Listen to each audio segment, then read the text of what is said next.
It is very hard for archaeologists to explain how that was done using purely leverage and mechanical advantage. For more than 40 years, Graham Hancock has occupied a strange position in the world of archaeology. He is not an Egyptologist. He does not hold a PhD in archaeology. He is a journalist. And yet, for decades, he has challenged some of the most deeply entrenched assumptions about the ancient world. Mainstream academics have called him reckless, they've called him irresponsible, they've called him a conspiracy theorist. His books have sold millions of copies worldwide, and at the same time they've been dismissed as pseudoscience. But Hancock never stopped asking one question: how did the ancient Egyptians cut granite? Not limestone, granite. Because the pyramids are mostly limestone, that part is explainable. Difficult, yes, but explainable. Granite is different. Granite is brutal. And the deeper Hancock looked into the granite, the more the official explanations stopped making sense. For decades, he argued something was missing from the story. Something technical, something material, something physical. Academia said there was no mystery. He said there was. And then, in late 2023, he made a claim that changed the tone of the entire conversation. He said he had found out what the ancient Egyptians actually used to cut granite. Not speculation, not theory, physical proof. Until now. To understand why that claim matters, you have to understand the problem. Granite is one of the hardest natural stones on Earth. On the Mohs hardness scale, granite ranks between 6 and 7. Its quartz crystals alone rate a 7. Copper, the metal mainstream Egyptology says was used to cut granite, ranks between 2.5 and 3. Think about that for a moment. You're trying to cut a material more than twice as hard as your tool. Even today, cutting granite requires diamond-ticked saws, industrial cooling systems, high-torque machinery, controlled feed rates. Modern stonework shops move slowly through granite. And yet, 4,500 years ago, ancient Egyptian craftsmen shaped granite blocks weighing up to 70 tons. The king's chamber inside the Great Pyramid is built entirely from granite. The Valley Temple at Giza contains granite blocks fitted so precisely you cannot slide a razor blade between them. Core drill samples recovered from Giza show spiral grooves that descend into granite with astonishing consistency. Engineers who've examined those cores have measured feed rates, the depth cut per revolution, that rival or exceed modern drilling under certain conditions. That shouldn't be possible, but it exists. The surfaces are flat within thousandths of an inch across multiple meters. The drill holes are perfectly cylindrical. The saw cuts are straight and uniform over long distances. The problem is not that the Egyptians worked granite. The problem is the precision. Precision requires control. Control requires rigidity. Rigidity requires tooling technology. So how did they do it? Mainstream Egyptology has offered the same explanation for a century. Copper saws, copper tubular drills, sand as an abrasive, dolerite pounders. That's the model. And on paper, it sounds reasonable. Copper doesn't cut the granite directly. The sand does. The sand, composed of quartz particles, acts as an abrasive between the copper tool and the stone. But here's where it gets interesting. Quartz is a 7 on the Mohs hardness scale. Granite's quartz crystals are also a 7. You're essentially using particles equal in hardness to abrade a composite stone filled with the same mineral. That's not efficient cutting. That's friction, and friction is slow. Experimental archaeology has tested this. Researchers have recreated copper saws, they've applied sand, they've attempted to cut granite blocks under controlled conditions. The results? Painfully slow progress. Millimeters per hour, high copper wear, rough surfaces. In many cases, the copper tool deforms faster than meaningful cutting occurs. The cuts do not resemble the smooth, linear saw marks found on ancient granite.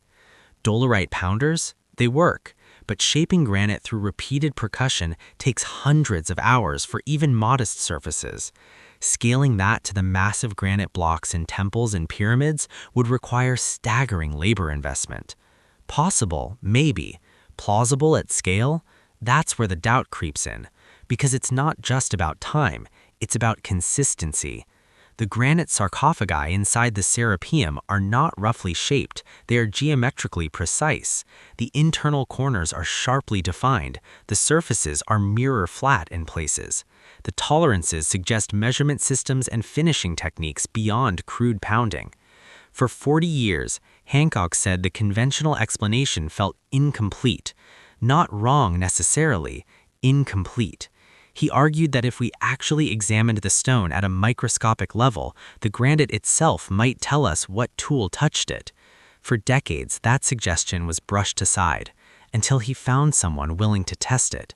And this is where the story shifts, because the breakthrough didn't happen in Egypt. It happened in a laboratory. In 2022, Hancock partnered with a materials scientist specializing in tribology, the study of friction, wear, and surface interaction. This was not an archaeologist.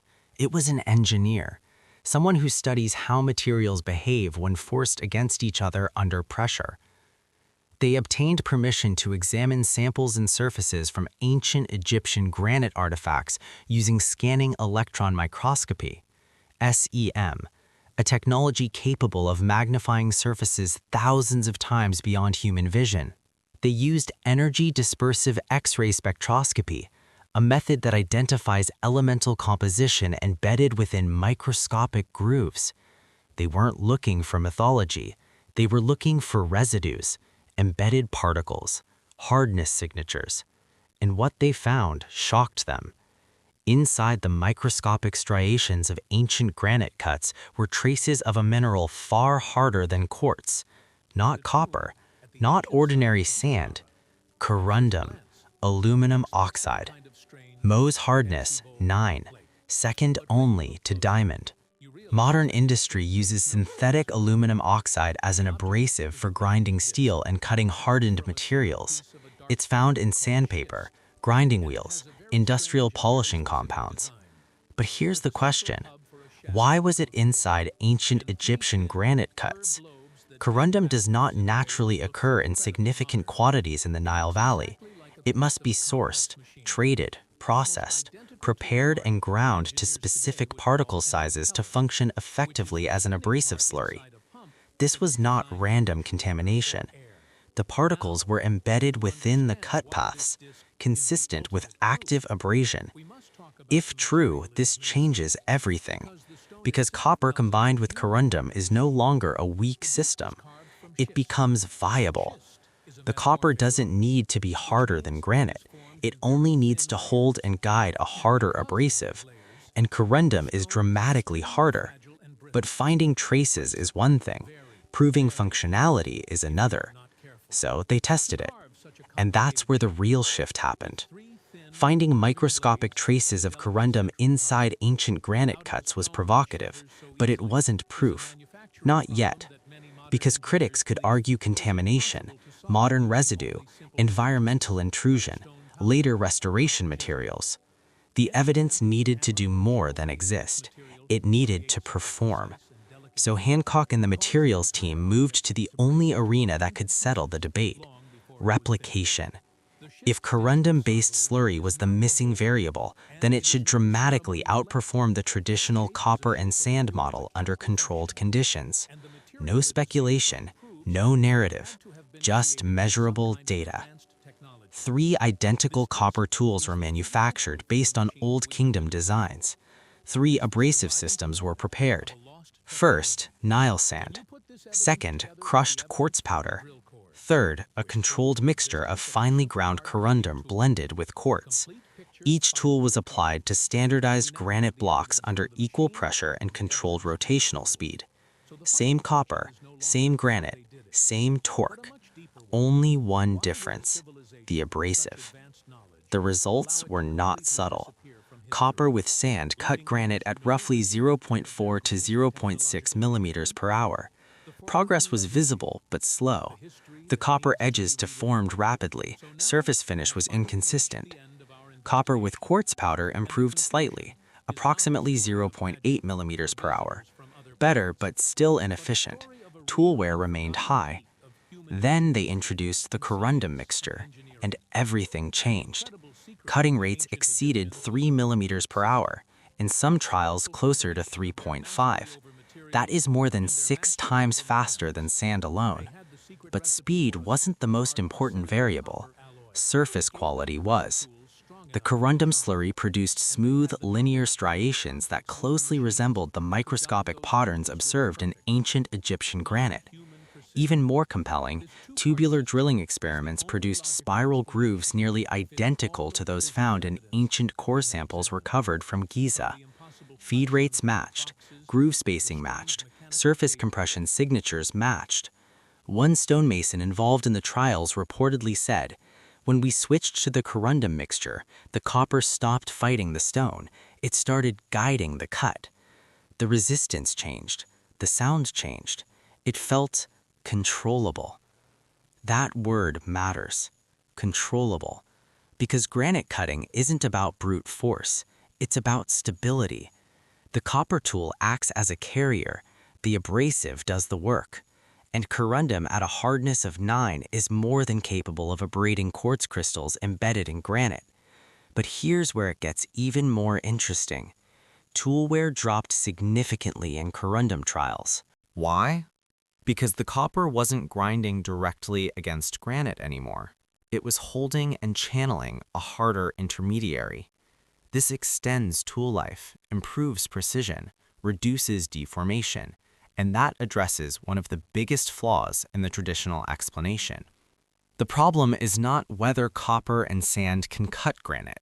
They can, eventually. The problem is scale and precision. The Great Pyramid contains granite beams weighing up to 70 tons. The Serapeum sarcophagi are carved from single blocks weighing as much as 100 tons. If cutting were as slow and inefficient as sand experiments suggest, labor estimates would skyrocket into astronomical territory. But 6 times faster? Now we're in a different realm. Now the timelines begin to compress. Now large-scale granite construction becomes not just possible, but practical. And this is where the evidence stops being theoretical. Because the microscopic signature of corundum was not isolated. It appeared repeatedly across multiple examined surfaces, embedded within the grooves, not sitting loosely on top, but trapped within abrasion paths. This suggests it was present during cutting, not introduced later. Material scientists analyzing the samples noted that the particle morphology, the shape and fracture characteristics of the corundum veins were consistent with deliberate grinding to controlled sizes, not naturally weathered fragments. Controlled particle size matters. Too coarse, and the surface becomes rough. Too fine, and cutting efficiency drops. Modern abrasive engineering depends on this balance. The question becomes unavoidable. If ancient Egyptians were deliberately preparing corundum abrasive slurries, what does that imply? It implies mineral identification, hardness testing, grinding processes, trade networks to acquire the raw material, and procedural knowledge passed down through skilled craftsmen. This is not fantasy. This is material science. And it reframes the debate entirely. Because for decades, critics framed Hancock's arguments as implying lost high technology, lasers, machines, impossible machinery. But this discovery suggests something more grounded. Not advanced in a science fiction sense, advanced in a material science sense. The sophistication lies in understanding how minerals interact, how hardness differentials determine cutting efficiency, how slurry consistency affects friction and heat. This is engineering knowledge, and engineering knowledge does not require electricity. It requires experimentation, generational refinement, observation, time. And ancient Egypt had time. But the academic reaction was immediate. Mixed. Some engineers reviewing the data found it compelling. The wear patterns were consistent, the replication experiments were clean, the feed rates aligned with physical evidence. But within archaeology departments, skepticism remained strong. Some questioned sample sizes, others questioned sourcing. How much corundum would have been required to support large-scale construction? Where are the mining sites? Where is the textual evidence? And then there were the credential arguments. Hancock is not a trained Egyptologist, therefore his involvement is problematic. But here's the paradox. The discovery did not emerge from archaeology. It emerged from material science, from scanning electron microscopy, from elemental spectroscopy, from laboratory analysis, disciplines rarely applied deeply to ancient stonework. And that exposes a deeper tension. Because when an outsider collaborates across disciplines and produces measurable data, the debate shifts from ideology to evidence. The backlash wasn't uniform. Some archaeologists acknowledged that abrasive slurries do not preserve well archaeologically. You would not expect to find buckets of corundum powder in excavations. You would expect microscopic traces embedded in stone. Exactly what was found. Others remained cautious. Fairly so. Extraordinary claims require strong evidence. But the evidence, at least in this case, was physical, measured, replicated, observable. And that's where the narrative changes tone. Because this isn't about proving everything Hancock has ever proposed. It's about one specific question. How did ancient Egyptians cut granite with such precision? On that question, the traditional model struggles. The corundum hypothesis fits. But here's the larger implication. If mainstream Egyptology underestimated something as technical as abrasive composition, what else might it be underestimating? Measurement systems? Finishing techniques? Quality control processes? The granite blocks at Giza remain silent, precise, unmoved from millennia. They do not argue. They do not publish. They simply exist, with surfaces that tell a microscopic story. And that story suggests a civilization deeply knowledgeable about materials, not primitive, not mystical, skilled, methodical, experiment-driven.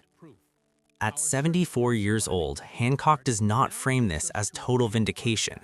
He has said publicly, "I don't need to be right about everything." But when evidence emerges, it deserves to be examined honestly. The corundum evidence does not validate every controversial theory he has ever proposed, but it does validate a principle he has defended for 40 years. Ancient people were not intellectually inferior. They were capable of technical mastery we may not fully understand. And sometimes it takes an outsider to ask the question insiders stopped asking. But here's the lingering question. If this explanation is correct, why did it take so long to test? Why were microscopic analyses not applied earlier? And what else might be hiding in plain sight? Because if the granite was speaking all along, we may have only just started listening. The reaction inside academic archaeology was not explosive. It was quieter than that. Measured, cautious, but tense. Some Egyptologists acknowledge that abrasive residue is notoriously difficult to preserve in the archaeological record. Slurries dry, organic binders degrade, containers disappear. What remains, if anything, would be microscopic traces embedded inside stone, which is exactly what was analyzed. Others raised valid questions. How much corundum would be required to sustain large-scale construction at Giza? Where are the trade records? Is there direct textual documentation describing its use? These are fair questions, but here's the complication. Ancient Egyptian construction manuals do not exist. We do not possess detailed Old Kingdom engineering blueprints. Most of what we know about pyramid construction comes from inference, tool marks, and experimental archaeology. In other words, we are reconstructing methods from physical outcomes. And the physical outcomes in granite show something beyond simple abrasion with common sand. The corundum traces are not theoretical. They are embedded, repeatedly observed in microscopic striations. The replication experiments produced measurable performance improvements, 6 times faster cutting, reduced tool deformation, surface patterns matching archaeological specimens. The problem for critics was not that the hypothesis lacked data. The problem was who was associated with it. Hancock has spent decades challenging orthodoxy. He has proposed controversial ideas about lost civilizations and ancient knowledge. To many academics, his reputation is radioactive, and reputations matter in institutional environments. But science is not supposed to be reputation-based. It is supposed to be evidence-based. Hancock himself addressed this directly in interviews following the laboratory findings. "I've been told that even if the corundum explanation is correct, I shouldn't be the one presenting it," he said. "That my lack of formal credentials disqualifies me from contributing. But evidence doesn't belong to institutions." That statement struck a nerve, because beneath the Granite debate lies a deeper issue: gatekeeping. Who gets to ask questions? Who gets to propose revisions? Who decides which anomalies deserve investigation? For decades, the Granite precision problem was treated as solved.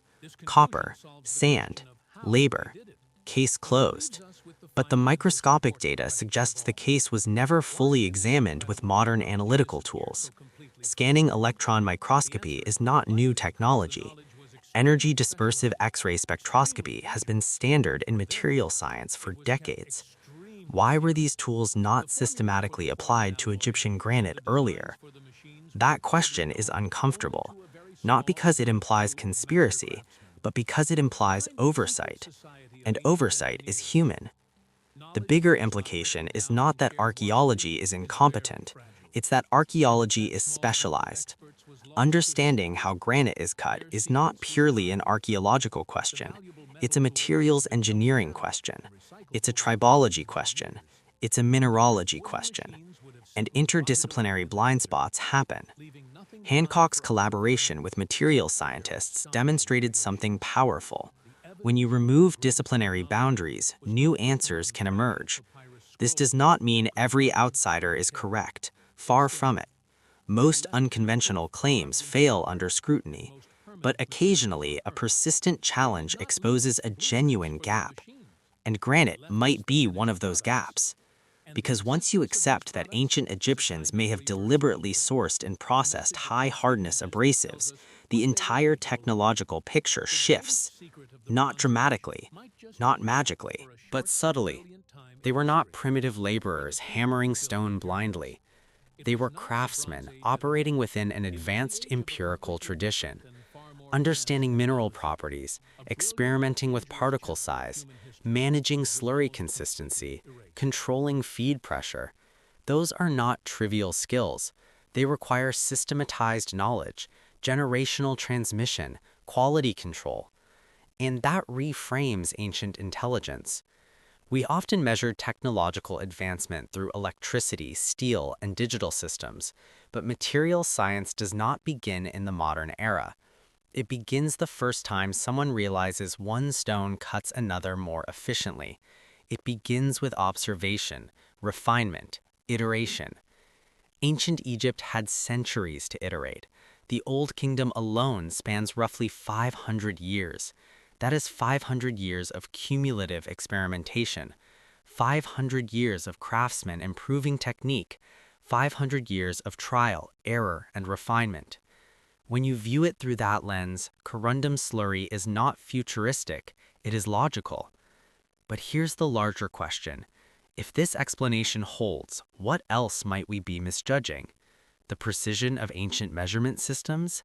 The alignment accuracy of monuments? The finishing techniques used on stone interiors rarely exposed to sunlight? What other assumptions have gone untested because the prevailing explanation felt good enough? The granite blocks at Giza are still there, 70-ton beams resting above the king's chamber, polished sarcophagi carved from single stones, drill cores displaying spiral grooves that once puzzled engineers. They have not changed. Our tools for analyzing them have. And that may be the real breakthrough, not corundum itself, but the willingness to apply modern material analysis to ancient surfaces. Because when you magnify a cut thousands of times, you are no longer arguing from narrative, you are reading a record. At 74, Hancock does not present this as total vindication. He acknowledges that many of his broader hypotheses remain debated. He does not claim lasers. He does not claim lost super civilizations built the pyramids. On this question, he claims something narrower, that the ancient Egyptians possessed a more sophisticated abrasive technology than mainstream Egyptology recognized, that copper and sand alone do not explain the precision, that corundum-based slurries do, and that conclusion is grounded in measurable data. He has said, "I don't need to be right about everything. I need the questions to be taken seriously." After 40 years of dismissal, that statement carries weight, because whether one agrees with his broader theories or not, the granite evidence forces a reconsideration, not of fantasy, of capability. The ancient Egyptians were not primitive. They were engineers within the limits of their era. They leveraged mineral hardness differentials. They developed abrasive systems. They achieved tolerances that still command respect. And for decades, the explanation we accepted may have been incomplete. The final image returns to the granite itself, cold, immovable, precise. The blocks do not care about academic debates. They do not defend themselves. They simply display craftsmanship that survived 4,500 years. For decades, critics said there was no mystery, but the evidence tells a different story. Microscopic traces of one of the hardest minerals on Earth embedded in ancient cut paths. Replication experiments demonstrating six-fold increases in cutting efficiency. Surface patterns that align with archaeological specimens. The proof is not speculative, it is physical. Graham Hancock says he found out what ancient Egyptians used to cut granite, and that he brought proof, not to vindicate himself, but to vindicate them, to show that their achievements were not brute force miracles. They were products of intelligence, experimentation, material understanding. If this interpretation is correct, then one thing becomes clear. We may not yet fully understand the ancient world, and sometimes progress begins with someone refusing to accept case closed, because the granite is still there, and now, under magnification, it is speaking.